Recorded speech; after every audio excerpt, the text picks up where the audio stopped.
नमस्कार मेरे प्रिय विद्यार्थियों, आप सभी का हार्दिक स्वागत और अभिनंदन है।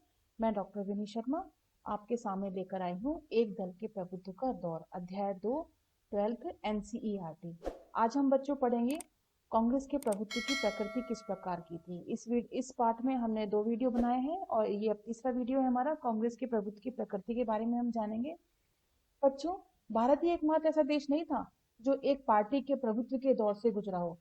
यदि हम पूरी दुनिया या के मुल्कों में या पूरी दुनिया के जो देश हैं उनमें अगर नजर दौड़ाएं या हम देखें तो एक पार्टी के प्रभुत्व के बारे में हमें बहुत सारे उदाहरण देखने को मिलेंगे। बाकी देशों में एक पार्टी के प्रभुत्व और भारत में एक पार्टी के प्रभुत्व के बीच में एक बड़ा भारी फर्क हमें देखने को मिलेगा। वो क्या कि बाकी देशों में एक पार्टी का प्रभुत्व लोकतंत्र की कीमत पर कायम हुआ और कुछ देशों जिसमें मसलन हम देख सकते हैं चीन, क्यूबा, सीरिया के संविधान में सिर्फ एक ही पार्टी को देश के शासन की अनुमति दी गई थी और कुछ और देशों जिसमें म्यांमार है, बेलारूस है, इरिट्रिया है में एक पार्टी का प्रभुत्व कानूनी और सैन्य उपायों के चलते कायम हुआ था। अब से कुछ साल पहले मैक्सिको, दक्षिण कोरिया और ताइवान भी एक पार्टी के प्रभुत्व वाले देश ही थे। भारत में कायम एक पार्टी का प्रभुत्व इन उदाहरणों से कहीं अलग, कहीं पृथक हमें देखने को मिलता है। यहाँ एक पार्टी का प्रभुत्व लोकतांत्रिक स्थितियों में कायम हुआ था, मतलब यहाँ पे लोकतांत्रिक परिस्थितियों के अंतर्गत ही एक पार्टी की जो प्रभुत्व है वो स्थापित हुआ था और अनेक पार्टियों ने मुक्त और निष्पक्ष चुनाव के माहौल में एक दूसरे से होड़ की और तब भी कांग्रेस पार्टी एक के बाद एक चुनाव जीतती गई और वो अपना प्रभुत्व जमाती रही। दक्षिण अफ्रीका में रंगभेद की समाप्ति के बाद अफ्रीकन नेशनल कांग्रेस का भी कुछ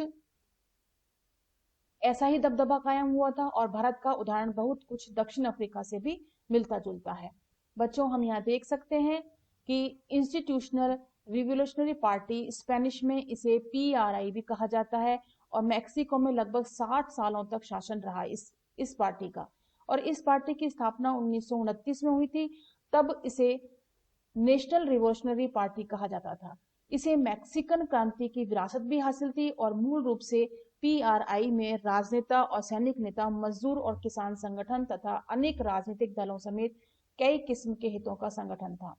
समय बीतने के साथ पीआरआई के संस्थापक प्लूटार्को इलियास कैलस ने इसके संगठन पर कब्जा जमा लिया और इसके बाद नियमित रूप से होने वाले चुनावों में हर बार पीआरआई की विजय होती रही। बाकी पार्टियां बस नाम की ही थी ताकि शासक दल को वैधता मिलती रहे और चुनाव के नियम इस तरह के किए गए कि पीआरआई की जीत हर बार पक्की होती चली जाए। शासक दल के ने अक्सर चुनावों में हेरफेर और धांधली भी की और पीआरआई के शासन को पूर्ण रूप से परिपूर्ण तानाशाही भी कहा गया। आखिरकार 2000 में हुई राष्ट्रपति पद के चुनाव में यह पार्टी हार गई। मैक्सिको अब एक पार्टी के दबदबे वाला देश नहीं रहा। बहरहाल हम देखें तो अपने दबदबे के दौर में पीआरआई ने दाव पेच अपनाए थे और उनका लोकतंत्र की सेहत पर बड़ा खराब असर भी पड़ा था और स्वतंत्र और निष्पक्ष चुनाव की बात पर अब भी नागरिकों का पूरा विश्वास नहीं जम पाया है। देखिए बच्चों कि किस प्रकार से स्पेनिश का जो में पीआरआई पार्टी है, जिसे पीआरआई कहा जाता है, इंस्टीट्यूशनल रिवोल्यूशनरी पार्टी, मैक्सिको के अंतर्गत उसने 60 सालों तक शासन किया और उसके बाद कहीं जाकर के अन्य पार्टी को मौका मिला और उसने उस पार्टी को धाराशाही कर दिया और दूसरी पार्टी जो है वो जीत हासिल कर पाई। अब बच्चों देखें हम बाबा साहब भीमराव रामजी अम्बेडकर 1891 और 1954 का इनका जीवन काल रहा। जाति विरोधी आंदोलन के नेता रहे, दलितों को न्याय दिलाने के संघर्ष में अगुवा रहे, विद्वान और बुद्धिजीवी, इंडिपेंडेंट लेबर पार्टी के संस्थापक, बाद में शेड्यूल कास्ट फेडरेशन की स्थापना की इन्होंने और रिपब्लिकन पार्टी ऑफ इंडिया के गठन पर योजनाकार रहे और दूसरे विश्व युद्ध के दौरान वायसराय के काउंसिल में सदस्य रहे और संविधान सभा की प्रारूप समिति के अध्यक्ष बने रहे। आजादी के बाद नेहरू के पहले मंत्रिमंडल में मंत्री थे और हिंदू कोड बिल के मुद्दे पर अपनी असहमति दर्ज कराते हुए 1951 में इन्होंने इस्तीफा दे दिया और 1956 में अपने हजारों अनुयायियों के साथ उन्होंने बौद्ध धर्म को अपना लिया। तो बच्चों हम आगे देखें, ये रफी अहमद किदवई हैं। 1894 से 1954 तक इनका जीवन काल रहा और इन्होंने अपने जीवन काल में उत्तर प्रदेश से कांग्रेस के नेता रहे। प्रांतीय सरकार 1937 में मंत्री और 1946 में दोबारा मंत्री बने और स्वतंत्र भारत के पहले मंत्रिमंडल में संचार मंत्री और खाद्य एवं कृषि मंत्री 1952 से 54 तक रहे। बच्चों अगर आगे हम बात करें कांग्रेस पार्टी की प्रकृति की, तो कांग्रेस पार्टी की यह अवधारणा सफलता की जड़ें स्वाधीनता संग्राम में ही हमें देखने को मिलती हैं कि स्वाधीनता संग्राम की जो विरासत है उसका प्रभाव कांग्रेस पार्टी यानी कांग्रेस दल पर भरपूर रहा और कांग्रेस दल को राष्ट्रीय आंदोलन के वारिस के रूप में भी देखा गया और आजादी के बाद आंदोलन में अग्रणी भी रहे। अनेक नेता अब कांग्रेस के उम्मीदवार के रूप में चुनाव लड़ रहे थे और उनका इस कारण से उनका जीतना, उनका सीटें प्राप्त करना, बहुमत प्राप्त करना वाजबी था। कांग्रेस पहले से ही एक सुसंगठित पार्टी रही थी। बाकी दल अभी भी अपनी रणनीति सोच रहे थे, अपने आप को संगठित करने का प्रयास कर रहे थे और कांग्रेस अपना अभियान शुरू कर चुकी थी, प्रारंभ कर चुकी थी। दरअसल यदि हम देखें अनेक पार्टियों का गठन स्वतंत्रता के समय के आसपास अथवा उसके बाद हो चुका था। कांग्रेस को अव्वल और इकलौता होने का फायदा भरपूर मिला और आजादी के वक्त तक यह पार्टी देश में चहुं ओर फैल गई, मतलब चारों दिशाओं में सभी जगह फैल चुकी थी। हम ऊपर मानचित्र में भी इस चीज को देख चुके हैं पिछले वीडियो के अंतर्गत। फिर इस पार्टी के संगठन का नेटवर्क स्थानीय स्तर तक पहुंच चुका था, मतलब राष्ट्रीय स्तर के साथ साथ स्थानीय स्तर तक इसका नेटवर्क फैल चुका था। सबसे बड़ी बात यह थी बच्चों कि कांग्रेस हाल फिलहाल तक आजादी के आंदोलन की अगुवा ही रही थी और उसकी प्रकृति सबको समेटकर मेल जोल के साथ चलने की थी। तो सबसे बड़ी कांग्रेस के प्रभुत्व की जो प्रकृति थी वो एक तो स्वाधीनता संग्राम की विरासत में मिला हुआ एक आशीर्वाद समझिए आप उसको, और कांग्रेस पार्टी का जो राष्ट्रीय आंदोलन में जो उसकी भरपूर भूमिका थी, एक अपने आप को संगठित रूप से बनाए हुए रखी थी और उसका जो उद्देश्य था वो लोकतांत्रिक अर्थव्यवस्था था, लोकतांत्रिक समाजवाद था। तो इन सभी चीजों को लेकर के और इनका जो मेन जो स्वभाव था सभी को समायोजित करते हुए, सभी को साथ लेते हुए ही इसका एक मूल भावना थी। इस कारण से जो है कांग्रेस पार्टी हमेशा आगे रही और इसका प्रभुत्व जो है लंबे समय तक बरकरार रहा। कांग्रेस एक सामाजिक और विचारधारात्मक गठबंधन के रूप में, किस प्रकार से कांग्रेस एक सामाजिक विचारधारा और अपनी विचारों के आधार पर अपने आप को प्रतिबद्ध किए हुए, गठबंधित किए हुए भी थी। बच्चों आप ये बात भी पढ़ चुके हैं कि कांग्रेस का जन्म 1885 में हुआ था, ये हम जान चुके हैं। उस वक्त यह नवशिक्षित कामकाजी और व्यापारिक वर्गों का एक हित समूह ही था, लेकिन 20वीं सदी में इसने जन आंदोलन का रूप ले लिया था।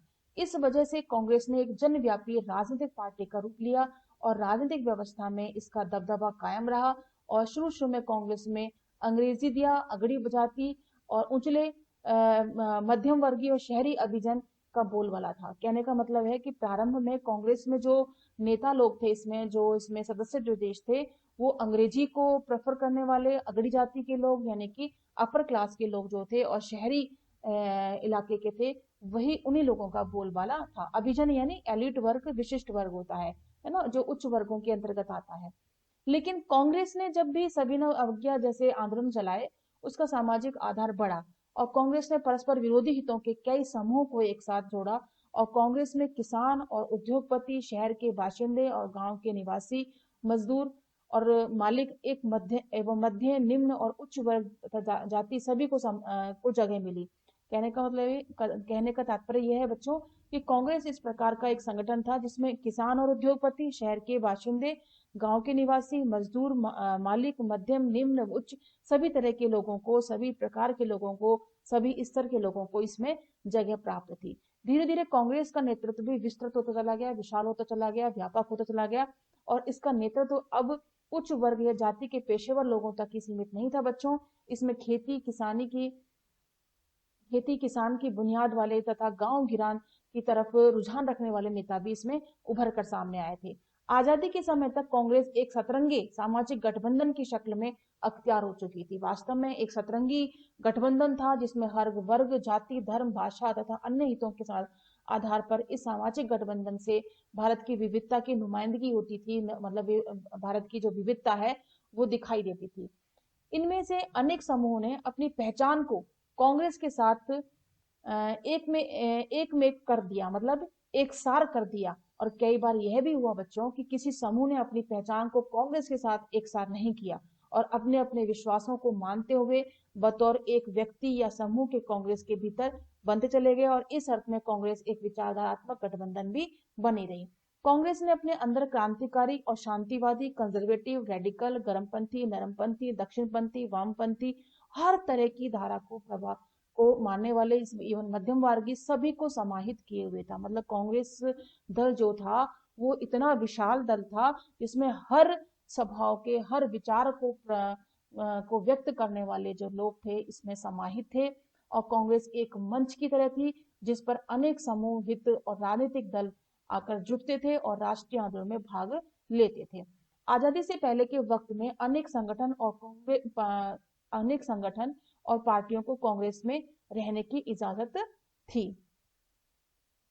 इसके बाद हालांकि इन संगठनों और पार्टियों के अपने अपने संविधान थे, अपने अपने नियम थे, अपने अपने कानून थे, इनका सांगठनिक ढांचा भी अलग था। इनमें से कुछ, मसलन कांग्रेस सोशल पार्टी के बाद वे कांग्रेस से अलग हो गए और विपक्षी दल के रूप में बने और किसी खास पद्धति, कार्यक्रम या नीति को लेकर मौजूदा मतभेदों को कांग्रेस पार्टी सुलझा भले न पाए, लेकिन उन्हें अपने आप में मिलाए रखने पर तत्पर थी और एक आम सहमति कायम कर ले जाती थी। अभी देखिए बच्चों कि इसके अंतर्गत सबसे पहले कम्युनिस्ट पार्टी ऑफ इंडिया के बारे में हम जानते हैं कि कम्युनिस्ट पार्टी ऑफ इंडिया जो है वो किस प्रकार से इसका ये पार्टी की शुरुआत हुई और इसके अंतर्गत क्या क्या विचार या इसका एजेंडा था, इसके बारे में हम जानने का प्रयास करते हैं। 1920 के दशक के शुरुआती सालों में भारत के विभिन्न हिस्सों में साम्यवादी समूह, जिसे हम कम्युनिस्ट ग्रुप जिसे हम कह सकते हैं, ये साम्यवादी समूह के रूप में उभरे और ये रूस की बोल्शेविक क्रांति से प्रेरित थे, काफी प्रभावित थे और देश की समस्याओं के समाधान के लिए साम्यवाद की राह अपनाने की तरफदारी भी कर रहे थे। 1935 से साम्यवादियों ने मुख्यतः भारतीय राष्ट्रीय कांग्रेस के दायरे में रहकर काम किया और कांग्रेस से साम्यवादी 1941 के दिसंबर में अलग हो गए और इस समय साम्यवादियों ने नाजी जर्मनी के खिलाफ लड़ रहे ब्रिटेन को समर्थन देने का फैसला किया और दूसरी ओर गैर कांग्रेस पार्टियों के विपरीत कम्युनिस्ट पार्टी ऑफ इंडिया के पास आजादी के समय एक सुचारू पार्टी मशीनरी और समर्पित कॉडर मौजूद थे। बहरहाल आजादी हासिल होने पर इस पार्टी के भीतर कई स्वर भी उभरे और इस पार्टी के सामने मुख्य सवाल यह था बच्चों कि आखिर जो आजादी देश को हासिल हुई है उसकी प्रकृति कैसी है, क्या हिंदुस्तान सचमुच आजाद हो चुका है या अभी आजादी झूठी है। आजादी के तुरंत बाद भारतीय कम्युनिस्ट पार्टी का विचार यह था कि 1947 में सत्ता का जो हस्तांतरण हुआ वह सच्ची आजादी नहीं थी।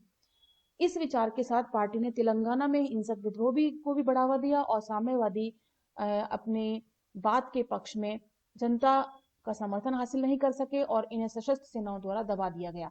मजबूरन इन्हें अपने पक्ष को लेकर पुनर्विचार भी करना पड़ा और 1951 में साम्यवादी पार्टी ने हिंसक क्रांति का रास्ता छोड़ दिया, आने वाले आम चुनावों में भाग लेने का फैसला किया और पहले आम चुनाव में भारतीय कम्युनिस्ट पार्टी ने 16 सीटें जीती और वह सबसे बड़ी विपक्षी पार्टी बनकर उभरी। इस दल को ज्यादातर समर्थन आंध्र प्रदेश, पश्चिम बंगाल, बिहार और केरल में मिला। भारतीय कम्युनिस्ट पार्टी के प्रमुख नेताओं में एक थे Gopalan, S K Dange, M Namboodiripad, PC Joshi, Ajay Ghosh, P Sundarayya के नाम लिए जाते हैं। चीन और सोवियत संघ के बीच विचारधात्मक अंतर आने के बाद भारतीय कम्युनिस्ट पार्टी 1964 में एक बार टूट का शिकार हो गई और सोवियत संघ की विचारधारा को ठीक मानने वाले भारतीय कम्युनिस्ट पार्टी में रहे, जबकि इसके विरोध में राय रखने वालों ने भारतीय कम्युनिस्ट पार्टी यानी मार्क्सवादी या सीपीआईएम नाम से अलग दल बना लिया। ये दोनों दल आज तक कायम बने हुए हैं। एक गोपालन का आप देखिए जीवन काल 1904 और 1977। केरल में कम्युनिस्ट नेता, राजनीतिक जीवन का आरंभ कांग्रेस कार्यकर्ता के रूप में 1939 में कम्युनिस्ट पार्टी के शामिल और 1964 में कम्युनिस्ट पार्टी के विभाजन के बाद कम्युनिस्ट पार्टी ऑफ इंडिया मार्क्सवाद में शामिल हो गए और पार्टी की मजबूती के लिए कार्य सांसद के रूप में विशेष ख्याति और 1952 से ये सांसद हैं। तो बच्चों किस प्रकार से दो भागों में टूट गई भारतीय कम्युनिस्ट पार्टी, मार्क्सवादी या सीपीआईएम नाम से अलग कर दिया गया और इसके सोवियत संघ की विचारधारा को ठीक से मानने वाले भारतीय कम्युनिस्ट पार्टी में रहे और जबकि दूसरे थे वो भारतीय कम्युनिस्ट पार्टी मार्क्सवादी के रूप में यानी कि सीपीआईएम के नाम से जाने लगे। तो इस प्रकार से दो पार्टियों में, दो दलों में ये विभाजित हो गए और आज भी ये कायम है। तो इसके साथ ही बच्चों ये वीडियो यहीं समाप्त होता है और नेक्स्ट वीडियो में हम ये जानने का प्रयास करेंगे कि किस प्रकार से इन विभिन्न गुटों में तालमेल और सहनशीलता बरकरार रही या इसको बनाने का प्रयास किया। कांग्रेस के किस प्रकार से इस गठबंधन स्वभाव को अपनी एक ताकत बनाया। इस सभी चीजों को जानने का प्रयास हम नेक्स्ट वीडियो में करेंगे बच्चों। तब तक के लिए आपसे हम विदा लेते हैं। धन्यवाद एंड नमस्कार।